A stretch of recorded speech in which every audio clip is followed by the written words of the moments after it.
In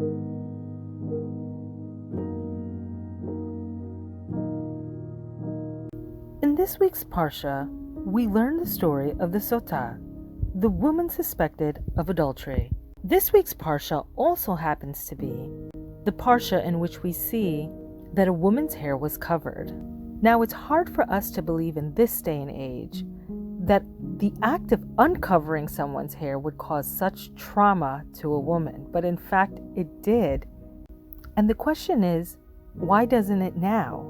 Parashat Naso, meaning to look up, reminds me of a story that was told to me during my birthday kiddush many years ago.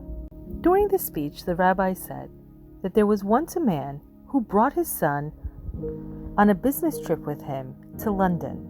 During their trip, they came across Big Ben. And the son asked, "Why is Big Ben so tall?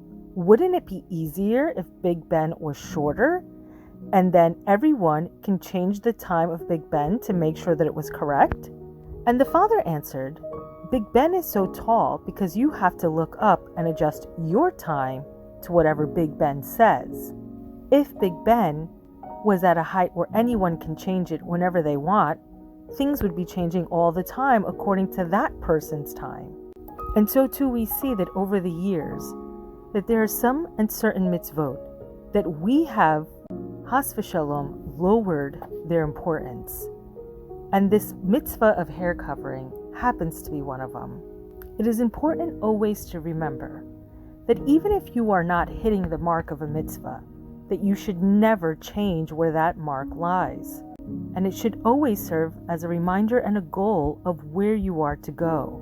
And whenever we lower these mitzvot, Has v'shalom, we begin to take on leniencies that become the new norm through our natural process of rationalizing.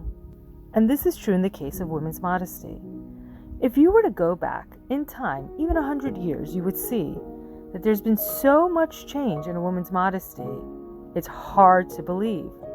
However, if women were presented with the way modesty looks today as opposed to what it did yesterday or yesteryear, they would have never accepted it.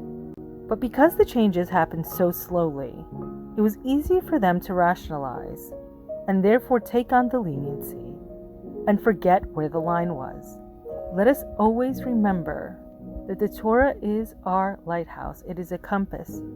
It lights and illuminates the path that we are to go on. Though we have not reached the goal, we pray every day that HaShem will help us to get there, step by step. And if you fall down, all you have to do is get back up and start again. Little by little, you will meet that goal. I hope that HaShem helps each and every woman attain their goals and reaches the status of Ashes Heil. You can follow this series, A Woman's Worth by Devorah Esther, on YouTube at Gimel Dalet 777. Click subscribe to be notified.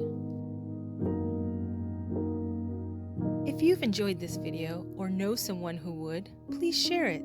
Tziku lemitzvot.